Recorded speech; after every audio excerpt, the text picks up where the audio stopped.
LEGO unlicensed themes were originally all that LEGO was, and the first licensed theme didn't even come around until 1999 with Star Wars, which not only partially saved LEGO, it also changed it forever. In this video, I'm going to explain why most unlicensed themes fail and why licensed themes are so prevalent today. Now, I'm a fan of both licensed and unlicensed themes. It's great to get your favorite movies and shows in LEGO form and also explore new unique stories and ideas from LEGO themselves. First point I'm going to bring up is the technology that is forced into new themes that were mainly seen most recently in Hidden Side and Now Video. They both had apps that no one really cared about. I haven't played either of them, so I don't know much about them, but I heard about the video app especially that it was pretty bad and slow. People don't get into LEGO because of apps or technology like this, and I personally just bought the sets because I like them and didn't even think about the apps. I think both themes would have done better if they didn't rely on the apps and just focused on having good sets. Another reason Hidden Side failed is because of the box art. It was very non-LEGO-like and you really couldn't tell what you were getting from the box art. Many people probably passed it up in stores just because they didn't know what it even was. Next thing I'm going to talk about is the quote-unquote Ninjago replacements. Now, they aren't really replacements, but we see them as themes that try to recreate that Ninjago magic, but ultimately failed.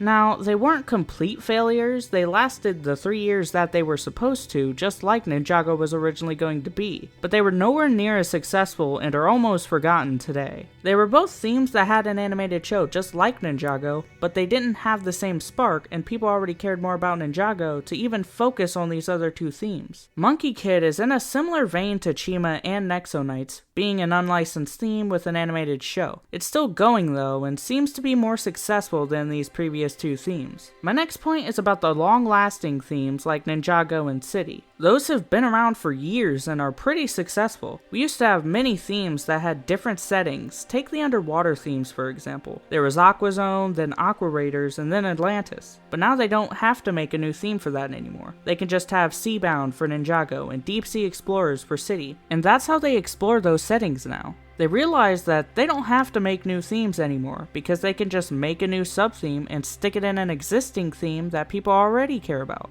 Now, they don't have to do this anymore, and it doesn't mean they won't explore stuff like that anymore for new themes, because we had Possession for Ninjago and then we got Hidden Side after, that also explored ghosts, so it is possible to see more like that in the future. Also, Creator gets some sets that used to have themes like Pirates, Castle, or even Vikings with a rumored set. Which brings me to another point. There used to be 4 major classic themes: Town, Castle, Space, and Pirates. Now the only one left is Town in the form of City. The last regular Castle theme was in 2013 before Nexo Knights came. The last Space theme was Galaxy Squad in 2013, and the last Pirates theme was in 2015. We get the one set here and there for these themes once in a while in themes like Creator or Ideas, but not as full themes anymore. So why did these themes die off and City is still thriving? Stuff like this used to be very popular for kids, but I guess the times have changed and they just aren't that successful anymore.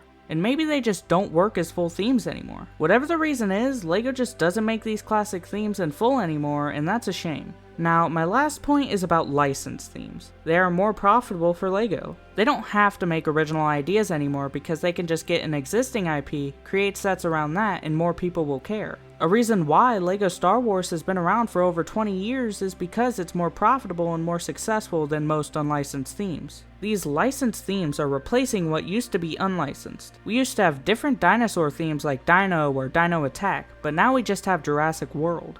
We used to have many different space themes, but I guess at one point LEGO realized that Star Wars was more profitable than any of these other space themes. They don't have to make unlicensed themes anymore because they can just make a licensed equivalent that makes them more money. And that's why most unlicensed themes fail now. Not even always because they are less profitable, but sometimes because of the choices LEGO makes with these themes that make them less desirable. And also the fact that almost every new unlicensed theme fails now proves to LEGO that it's not worth their time or money. Whether or not that's even true, I really hope they don't actually think that and we can get cool new themes in the future. But I love all types of LEGO themes, so hopefully LEGO will just keep making good sets. But anyway, that's all I have to say. See you next time, goodbye.